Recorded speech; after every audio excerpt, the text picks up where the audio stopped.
Sir नमस्ते. नमस्ते. नाव आणि पत्ता सांगा सर. सुहास महादेव जगताप, मुक्काम पोस्ट मावली, तालुका खानापूर, जिल्हा सांगली. आपली जी ऊसाची व्हरायटी कोणती हो? 8632 आहे. 8632. हा. कांडी लागण का? नाही, रोप लागण आहे. हा. 20 सप्टेंबर. 20 सप्टेंबर. हा. आणि ही जी आता फुटव्या संख्या जर बघायला गेलो सर, फुटव्या संख्या किती हो? फुटवे सरासरी 15. मोजा बरं.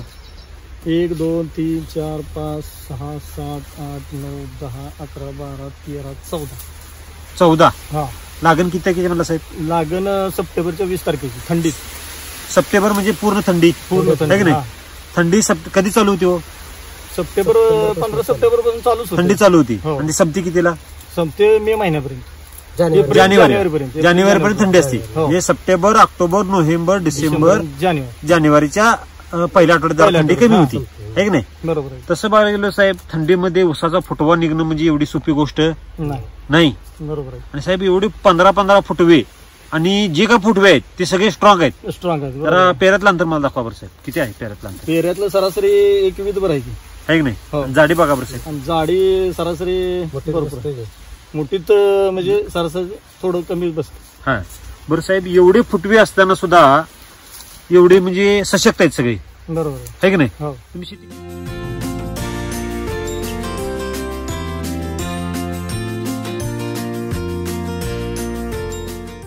अगोदर पण ऊस होता का नाही? हो, होता.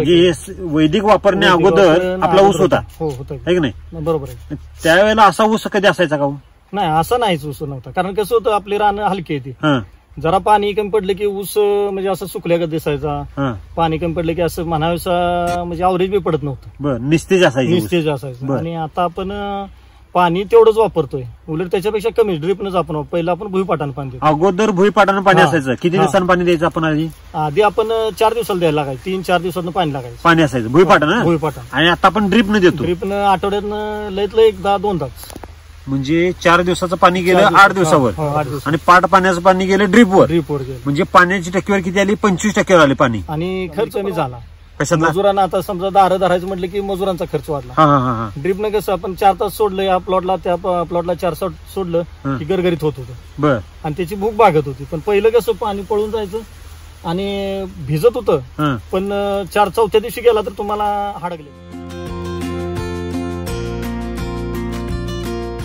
आता आपली जमीन बघायला गेलो साहेब, जमीन कशी आहे आपली? जमीन एकदम तांबडी आहे. म्हणजे पूर्ण काळी नाही, म्हणजे माळरान नाही आपलं. माळरान आहे की नाही?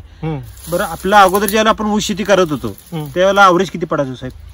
40-50 मध्ये लय झालं. शेंडी दांडी झाली. हो. बर.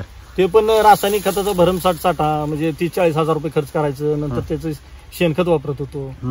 पण त्या टायमिंगला एवढं अवरेज पडत नव्हतं. पण हे वापरल्यापासून अवरेज चांगला आहे आपल्याला, म्हणजे समाधान आहे. आपण आता वैदिकची बेसोलस वापरली हो नाही? वैदिकची बेसोलस टोटल किती दिली सर? 2 दिलेत. कधी कधी दिली आपण?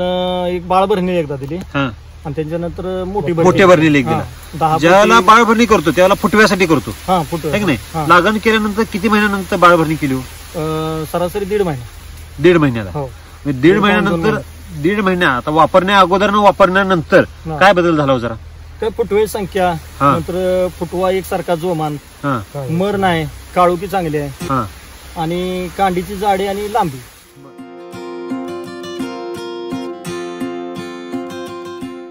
आता एकरामध्ये आपली रोपांची संख्या किती बसते? एकरामध्ये सरासरी 6,000 बसते. 6,000 गुणले साहेब, आपण ही जी आता 15 फुटवे धरली त्यापैकी आपण किती धरू? 10 धरू. सरासरी 10 धरू तर किती झाली हो? 10 धरली तर 60,000. किती? 60,000 ऊस. तसं आपण स्टँडर्ड प्रमाण जर बघायला गेलो तर एकरी 40,000 ते 45,000 ऊस जरी झाली आणि ते 45,000 ऊस शेवटपर्यंत जरी टिकले तर किती अवरेज निघायला पाहिजे साहेब? सरासरी 90-95 रुपये निघायला पाहिजे. आपलं अगोदर साहेब एवढं कधी अवरेज निघायचं का? कधीच नाही. आता ही 50-40 मध्ये लय झाले. शेंडी दांडी झाली. बर. त्यावेळेला पण भरपूर खर्च किती करत होता? खर्च सरासरी 1 लाख रुपये खर्च होत होता. शेणखतावर किती? शेणखत सरासरी आपण 4-5 ट्रॉली शेणखत घालत होतो. बर. रासायनिक खत दुकानदार गेले की म्हणायचं घ्या, हे ते की घ्या, असं करून एक 20-30 हजार रुपये एकरात खर्च घालायचा. खर्च होत होता. बरं, आता ह्या वेळेला आपण काय बदल केला? 50% खर्च केला. म्हणजे जेणेकरून ह्याची 10 पोती पहिल्या डोसला, नंतर दुसऱ्या बाळभरला 10 पोती, अशी एकरी 20 पोती आतापर्यंत गेली.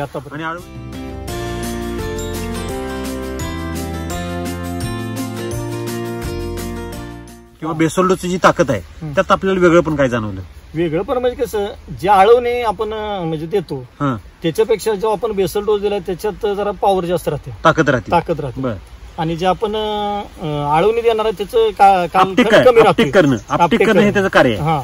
बर. आणि जे आपण वर्ण स्प्रे देतो ती तात्पुरतं आलं ना. स्प्रे म्हणजे काय, थोडी कमतरता आहे तेवढी भरून घ्या, पण मुळांची कमतरता आहे ती जी भरून काढते. मातीची जी भूक आहे, श्रीमंत कोणाला केलं पाहिजे साहेब? मातीला श्रीमंत केलं पाहिजे. बरोबर आहे की नाही? जेवढी माती तुमची सुपीक तेवढं तुम्हाला म्हणजे वरचं जे उत्पन्न आहे त्याच्यावर अवलंबून राहते ना. पीक कशावर आहे आता? मातीवर उभारले, मातीवर. त्याला अन्नद्रव्य कुठून मिळणार आहेत? जमिनीतून मिळणार. साहेब आता ही जी उंची बघायला गेलो, उंची किती झाली पाहिजे? खतर गावते गाव. मी पूर्ण मोबाईल आता पूर्ण बेंड करतोय बरं कसं, तरी सुद्धा शेंडा सापडत नाही, आहे की नाही?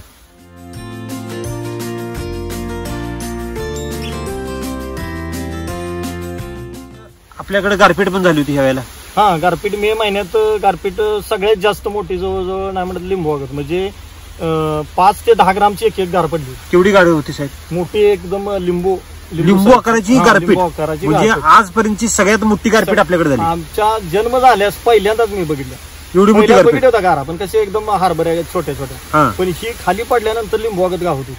म्हणजे किती मोठी असेल. आणि एवढा मार बसून सुद्धा साहेब ऊस एवढा डोलारात तयार आहे.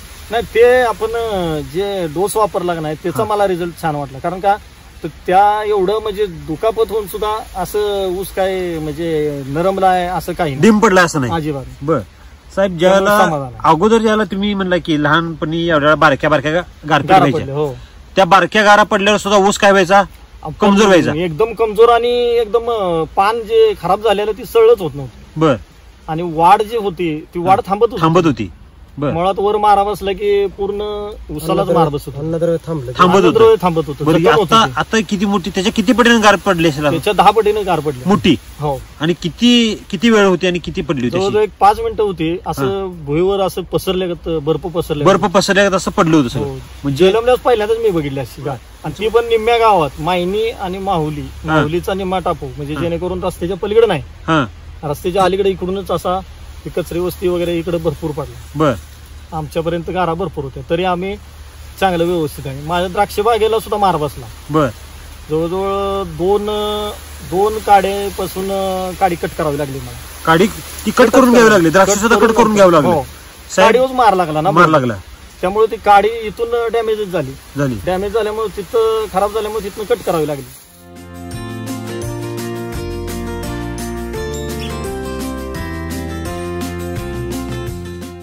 साहेब आता हे मी जरा झूम करतो, त्यात एक तर पान कुठे डॅमेज झाले का? नाही. का हो? का बरं झालं नाही? ते आपण जे सॉइल चार्जचा डोस दिला ना, तोच महत्वाचा डोस आहे. बरं. एवढी ताकद आहे, शक्ती वाढली नाही. वैदिक मध्ये एवढी ताकद आहे? होय. फक्त त्याला रेग्युलर पाना पाहिजे. बर. किती बेसल डोस दिले? आता 2 दिले. तसं उसाला किती डोस व्हायला पाहिजे? सरासरी 4 तरी 3-4 व्हायचं. कमीत कमी 3 आणि जास्ती असतं 4. तर तुम्ही सर वैदिकडे वळाला कशी माहिती कळाली? आपण युट्यूबला सर्च करतो, कारण कसं आमची द्राक्ष बाग असल्यामुळे आम्ही युट्यूबला आम्हाला पाहणी करावी लागते. बरोबर. त्यानुसार आम्ही बघितलं, तर द्राक्ष बघत आपल्याला सॉइल चार्जचं 1-2-4 व्हिडिओ मला बघण्यात आले. मग ते आल्यानंतर मला जरा थोडं वेगळं पण वाटलं. म्हणून म्हटलं आपण बघूयात रे, आपण एवढ्यात शेती करतो इतक्या वर्ष, पहिल्यापासून काय होतं शेतीची आवड आहे पहिल्यापासून. बरोबर. आम्ही पहिल्यापासून कसं स्लरी वगैरे बनवत होतो. ते झिरो बजेट शेती जेव्हा अमरावती डाळिंब होतं त्यावेळी बनवत होतो. मग त्याच्यानंतर आम्ही विचार काय केला, याला शेव वापराय काय हरकत आहे, आपल्याला बागाय काय हरकत आहे, असं आपण रासायनिकला एवढे पैसे घालवतो. बरोबर. मग त्यापेक्षा ह्याच्यात बघूया ना, आपल्याला काय फायदा होतोय तोटा होतोय त्या कळतंय. आणि हे जी जैविक असल्यामुळे साईड इफेक्ट नाही, साईड इफेक्ट काय नाही. महत्वाचं साईड इफेक्ट नाही पाहिजे, जमीन सुपीक राहिली पाहिजे. कारण आता काही ठिकाणी बघताय तुम्ही, जमीन एवढी क्षारपड झाली की त्यात काही वर्षात पिकच येत नाही.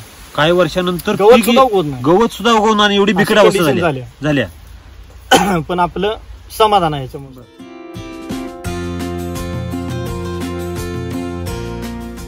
आता बरीच शेतकरी म्हणतात की रासायनिक शिवाय शेती होऊ शकत. रासायनिक म्हणजे कसं आहे, जे आपण तुम्ही देताय ते रासायनिकचा उपयोग नाही काय. शेतीचं पूर्ण सुपीकता कस निघून जाते काय राहत नाही, गांडूळ राहत नाहीत ना, तुमचं काय जैविक घटक आहे ते काय राहत नाहीत. त्याच्यामुळे जमीन अशी भुसभुशीतपणा राहायला पाहिजे, जेणेकरून आपण असं उकरलं मुळी बघा वरती. आता हे मुळी बघा साहेब, ही ऊसाची मुळी ह्या हलक्या जमिनीत एवढ्या उंच वर कधी बघत होती का? भुसभुशीत नाही, आणि भुसभुशीतपणा किती आहे बघा की. आता जेणेकरून हे मुळी बघा, मुळी जरा वर घ्या, ही मोठी मुळी घ्या. आता ही बघा पांढरी मुळे पूर्ण अशी, ही काळपट तरी पडल्या, थोट मुळी आली. आणि किती झाड आहे जाडी बघा ना, दाबणा एवढी आहे की एवढी झाड साहेब कधी मुळी बघितली एवढ्या हलक्या रानात म्हणजे असं नाही. आणि जमीन सुपीकपणा राहतो, कसं आहे असं उकरलं तरी उकरून निघत होत. पहिलं कसं उकरत नव्हतं, वडा घेतोय रासायनिक कठीण होतं. जमीन साहेब ज्यावेळेला तुम्ही पाटपाणी देत होता त्यावेळेला जमीन कशी आहे, खोऱ्यानंतर तुटायचं कारण खोऱ्यान तुटत नव्हते अजिबात. तुम्ही सहज आता हाताने बोटानं एका बोटानं करून दाखवा बरं. असं निघतंय एका बोटानं एका बोटानं सुद्धा तिची माती पुकळ होती. ही साहेब 2 बेसल डोस घातले तरी एवढा बदल झाला. बरोबर आहे. जर ही सातत्यानं वापरत राहिलं तर शेतीमध्ये काय बदल हो, काय वाटतं तुम्हाला? 100 आउटअपच होणार, 100 वर गेलं पाहिजे, अवरेज 100च्या वर अवरेज गेलं पाहिजे. हो साहेब, आधी 40, 45, 50 टन काढायला एवढे आटापेटा करायला लागायचा. बरोबर आहे. फक्त ह्या 2 बेसल डोस मध्ये आपल्याला डबल उत्पादन हे जर शेतकऱ्यांना सांगितलं तर ही शेतकऱ्यांना पटेल का हो? पटत नाही. पण कसं आहे, तुम्ही प्रॅक्टिकल केल्याशिवाय तुम्हाला कळणार नाही, सांगून कोणाचं ऐकायचं नाही. तुम्ही एक वेळ एका प्लॉटला वापरून बघा, त्याच्यानंतर तुम्हाला रिझल्ट काय येईल ते तुमचं तुम्ही बघायचं, दुसऱ्याला सांगायची सुद्धा गरज नाही. आता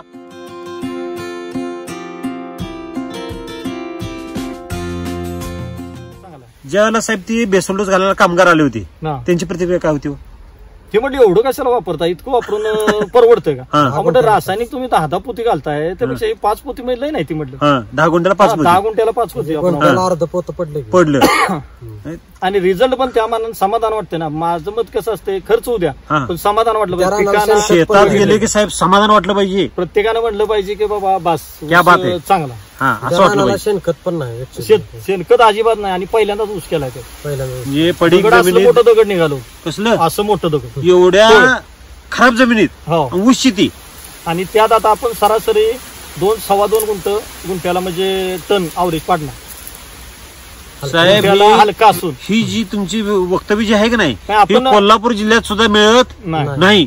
आपण उसाचा बाली किल्ला आहे तिथं सुद्धा एवढं ठामपणे कोण सांगत नाही. आपण वापरलेला आमचं कसं आहे, आम्ही शेतीसाठी एवढं करतो. नाशिक पर्यंत गेलोय, पुण्याला जातो, पुण्याला दरवर्षी आमचं सेमिनार असते, त्यात जाऊन बघायचं, ऐकायचं त्यांचं, त्यानुसार आपण वापरायचं. म्हणजे नवीन बदल तुम्ही नवीन काय तर शोधायला लागलाय. आज जी गरज पडल्या ना ते कसं झालंय, आज शेतकऱ्याला कळण झालंय कुठली गोष्ट वापरायची. माणूस काय करतोय, सगळं मग ते रासायनिक वरचं लगेच रिझल्ट, लगेच रिझल्ट असून तुम्हाला 4 दिवसात रिझल्ट कमी होतोय. हा लाईफ टाइम टिकतोय, लाईफ टाइम पाहिजे. याचा खोडवा सुद्धा का उद्या तुम्हाला फायदेशीर होणार ना. म्हणजे माती सुपीक झाल्यानंतर पुढचं किती पिढी त्या बसून खात्याला किती पिढी आपल्या सुखी होतील आपण विचार करू शकत नाही.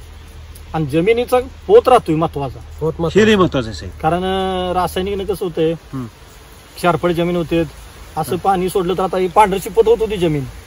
काय होती ती जमीन ही आहे ना, ही पूर्ण पांढरट होत होतं. पाऊस चालू होऊन आपल्याकडे किती महिने झाले हो? पाऊस मे महिन्यात चालू झाला, कंटिन्यू 15 दिवस पाऊस होता, आहे की नाही? आता ह्यात मी जरा झूम करतो आहे, यात गवत एक तर काडी कुठे आहे का हो? गवतच नाही. का बरं गवत नाही? अगोदर गवत किती असायचं? अगोदर भरपूर गवत असायचं, 2-3 फवारण्या करायला लागायच्या आम्हाला, 4 फवारण्या. ज्या रानात रासायनिक खतांचा वापर जास्त होतो ना, त्या रानात काय होतं, नत्राचं प्रमाण वाढले की गवत ही येतातच.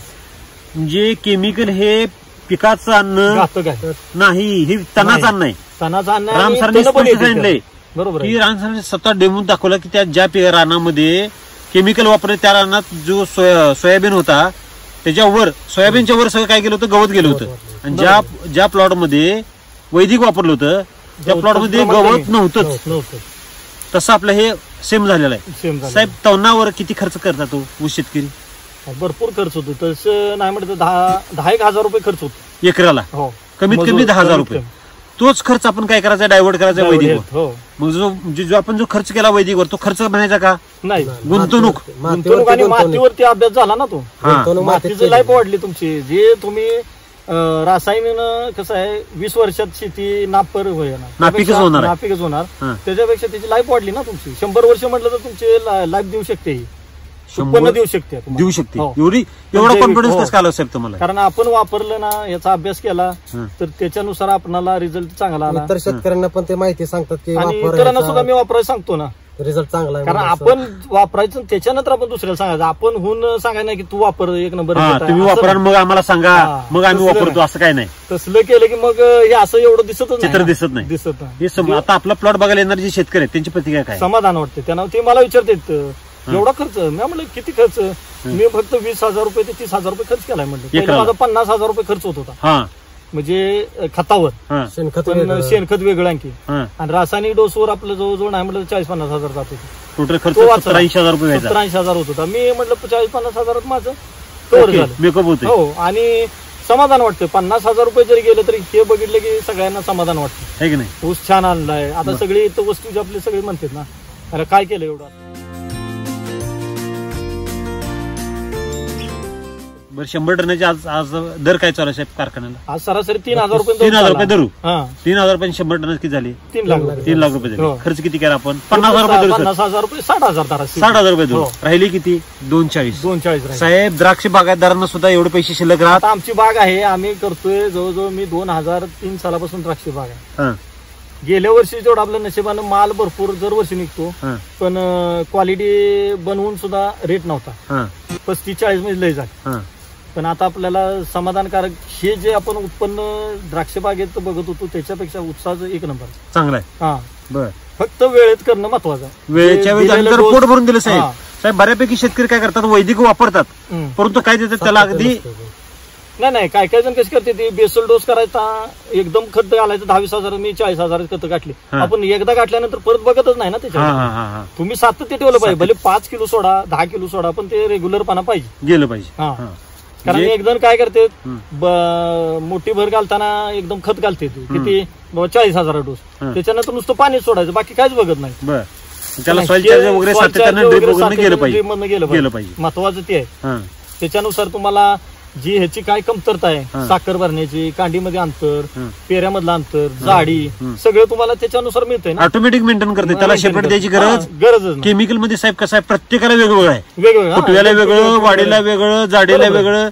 त्याच्यामुळे काय होतं, शेतकऱ्यांचा खर्च वाढतोय. खर्च वाढला की बरं. बरोबर. आणि शेतकऱ्याला कळत नाही. शेतकऱ्याला काय वाटतंय, मी खर्च 40-50,000 रुपये केला, भरपूर झाला खर्च. आपण एकदाच करून उपयोग नाही ना. हा. सातत्य राहिलं पाहिजे. बरोबर आहे. महत्वाचं सातत्य पण आता असलं की तुमचा खर्चाच्या बाबतीतला अनुभव काय? म्हणजे खर्च किती पटीने कमी होतोय आणि उत्पादन किती पटीने वाढते? सरासरी ह्याच्यात आपण जे वापरलं का नाही वैदिक सॉइल मध्ये. चार्जरचं, हा. वैदिकचं, तर तुम्हाला सरासरी नाही म्हटलं तर एक 50% मध्ये मेकअप होणार. 50% खर्च कमी. कमी आणि उत्पादन किती पटीने वाढलं? उत्पन्न डबल झालं. 50 टन निघत होतं ते 100 टन, 110 टन सुद्धा निघू शकतो. निघू शकते, फक्त हो. कसेनं कस त्या लावला पद्धतीनं पाहिजे. तुम्ही कस लावला कस पाहिजे. लावला पाहिजे. बरं, बरं, शेवटी आपण त्यात उतरलोय म्हटलं कस लावल्याशिवाय बी पर्याय नाही. बरं आहे नाही तर त्याशिवाय तर त्याचे रिझल्ट पण करणार नाही. बेसल डोस टाकल्यामुळे आज 18-17 काय अजून 2 जर आपलं झालं असतं तर हा. आता ही जाडी म्हणा आणि अजून हाय असा ऊस हा. तुम्हाला जवळजवळ ताराला जाऊन टेकला असेल. 10 कांड्या वाढल्या असत्या, अजून म्हणजे 20 अजून? कांड्यावर गेला असता. गेला असता. हो, आता जवळजवळ नाही म्हणलं तर 12-13-14 साहेब, 15 कांड्या. गारपीट होऊन एवढा ऊस भारी हो. आहे का नाही?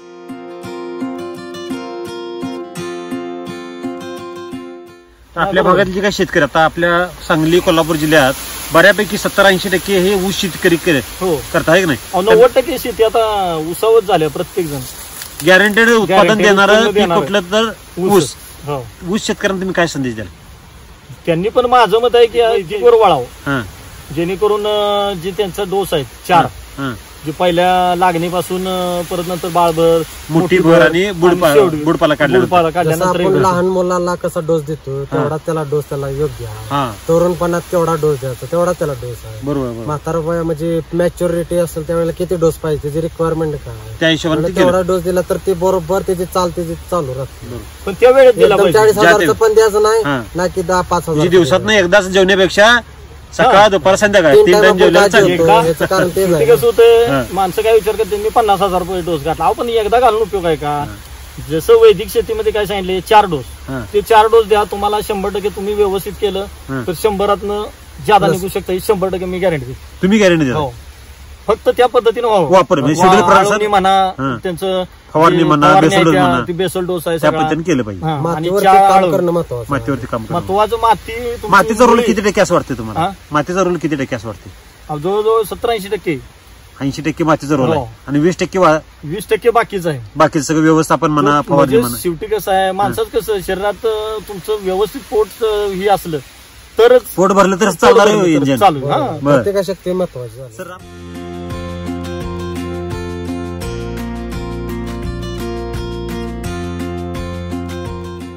सर राम सरांनी एवढी चांगली टेक्नॉलॉजी निर्माण केली, तर तुम्ही राम सरांना काय संदेश द्याल?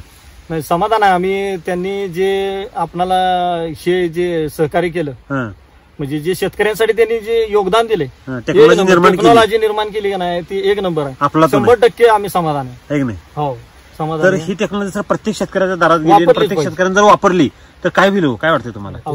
त्यांचं जबरदस्त शेतीचं जे म्हणजे माती कर्ब आहे का नाही, ते म्हणा, तुमचं मातीचे हे होणार नाही, मग शार्पड होणार नाही. जी त्यांची 10-15 आयुष्य वाढेल, मातीचं आयुष्य माती वाढेल. खराब होणार, हं. त्याच्यानंतर शार्पड होणार, ती आयुष्य वाढेल. 100 वर्ष म्हटलं तरी शेती करू शकतील. साहेब शेतकरी आता समाधानी आहे का? शेतकरी फायद्यात आहे का? शेतकरी फायद्यात नाही. खर्च बघायला गेलं तर खर्च विचारला हं. तर 1-1.25 लाखांना वर जातोय खर्च सगळा. सगळा तो आता 50% कमी यायला 50% लागलाय, कमी. उत्पादन पण वाढायला लागले. उत्पादन पण चांगलं वाढतंय. कारण आता मी दुसऱ्याचं काय सांगू शकत नाही, हं. माझ्यावर तर मी विचार अनुभव करतोय. घेतलाय. हो, बर. मी अनुभव घेतलाय, त्यात मी समाधानी आहे. त्यामुळे माझं मत आहे सगळ्यांना की त्यांनी वैदिक शेतीकडे वळावं. आणि सर वैदिक शेतीकडे पण वळण्याची आता बऱ्यापैकी सगळी आता गरज आहे, गरज काळाची गरज आहे. लागली आणि माणसं वळू पण लागली ती. हं. आज बाकीच्या खताचा जर विचार केला हं. तर त्या खतांचा रेट भरपूर आहे. हं. त्या मानाने तसं पीक येत नाही. दुसरं खोडव्याला पण उत्पादन देत नाही. लागणीचा पण असून सुद्धा लागणीचा तो ऍव्हरेज देत नाही, पण तुम्ही खतं घालताय की बरोबर आहे, मला मान्य आहे. पण खतात तो घटक आहे का नाही तुम्ही बघितलाय कधी? हा, चेक करता का सेंद्रिय कधी? कर्ब आता पाहिजे मला तुम्हाला. सांगा, तुम्ही सांगितलं बाबा ही एनपीके नेऊन टाका, पण त्या एनपीके मध्ये एन किती आहे, पी किती आहे, काय बघितलंय आहे का त्यात? नंतर आपण करतो. बघतच नाही. हं. माती परीक्षण राहू द्या, पण तुम्ही जे आणताय ते आणून खरंच त्यात आहे का घटक हे बघितलंय का? साहेब परवा पेपरला आलो तो व्हिडिओ पण व्हायरल झाला होता की ती काय कसल्या फरशीच्या तुकड्यापासून ते केमिकल तयार केलं जातं. सगळं कलर टाकला, लाल कलर टाकला की पोटॅश तयार होतोय, एन. काळा कलर टाकला की डीएपी तयार होतोय. सरळ ती पण नामवंत कंपनीची. आता डीएपी मध्ये स्वतः मी आता निवडी करून मला मारायला लागते बागेला, मी बघितलं हं. 2 किलो डीएपी घातलं, त्यात 100 ग्रॅम वाळू घाल. बघा, मग आता तेव्हापासून मी आज तागात 5 वर्ष झालं डीएपी बंद. हो.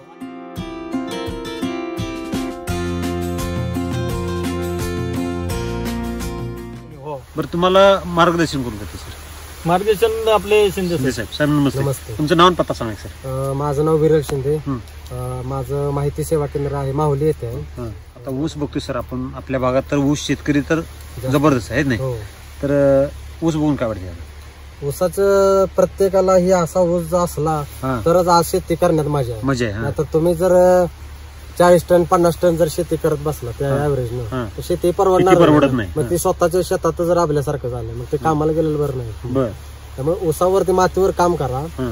सेंद्रिय कर्ब जमिनीचा वाढवा, हं. सुपीकता वाढले की पीक असं तुमचं येणारच आहे. हेल्दी होईल. आज माझ्याकडे निडव्याचे उत्पादन घेणारे पीक चांगले शेतकरी येते. तिसरं पीक घेणार आहे. दुसरं पीक ती पण आडसाली पिकासारखं पीक दिसतंय, अरे वा. जे लांबची पण आहेत आपल्या भागातली जायची. हं. त्यामुळे ते काय करतात, ते शेतकरी तर शेतकऱ्यांना सांगतात हं.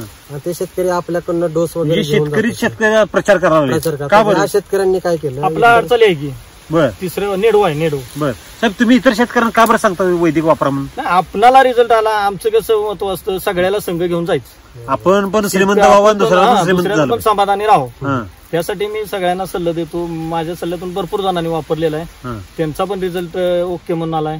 आणि आपण आता नेडव्यासाठी वापरलं, हं. त्याला आपण हेच वापरलं, गेल्या वर्षी पण तेच वापरलं होतं. शेणखत बिलकुल नाही, अजिबात नाही. 65 कुट्टी केली होती. म्हणजे शेणखतास पर्याय खत म्हणून वैदिक हा. शेती आपण करू शकतो. करू शकतो. 65 कुट्टी केली होती. हं. तिसऱ्या वर्षात नेडवा आहे आपलं. हं. गेल्या वर्षी आपण वापरलं होतं, 65 कुट्टी केली होती. अर्ध्या एकरामध्ये 10-15 पोती आपण वापरलं होतं. बर. त्याला आपण काय केलं होतं, 5-5 वापरली होती अर्ध्या एकराला. बर. पहिल्या ह्याला 5, नंतर 5, नंतर 5 आणि नंतर 5 असं 3 टप्प्यात वापरली. गुंठ्याला साधारण अर्धा बॅग पडते. हं. पडते. आणि तर त्यावेळेला आपल्याला अर्ध्या एकरामध्ये खोडवं 20 टन गेलं, 26 टन गेलं अर्ध्या एकरात अर्ध्या एकराला. खोडवं. हा, 6 टनांपर्यंत. 6 टन. बर. आणि त्याच्या अगोदर आपण लागण केलेली जी ही होती लागण, हं. ती सरासरी 52 टन गेली होती. ठीक आहे sir. Okay, thank you. Best of luck sir. Okay.